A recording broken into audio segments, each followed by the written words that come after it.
So here we have a Acura TL06. Ignition switch went bad. Relay was making a whining noise. The starter relay is over here. So if you hear whining noise, don't think it's the starter. First, switch this guy right here. If your car takes a couple tries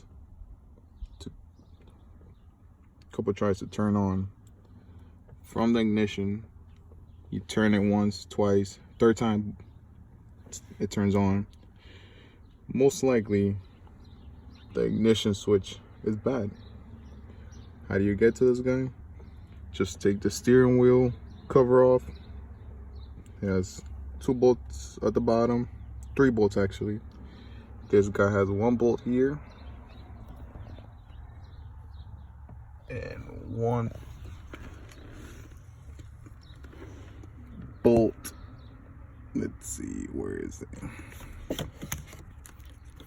1 bolt right there, right behind this yellow wiring.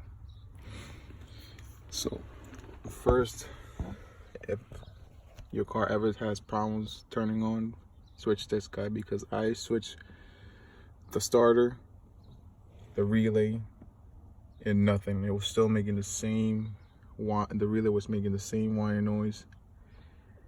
Then I came across this guy, the ignition switch. So if your relay is making noise but your car still turns on after a couple tries of flipping the key, please check this guy first. It's you could get it at AutoZone for $50, lifetime warranty. So thank you very much.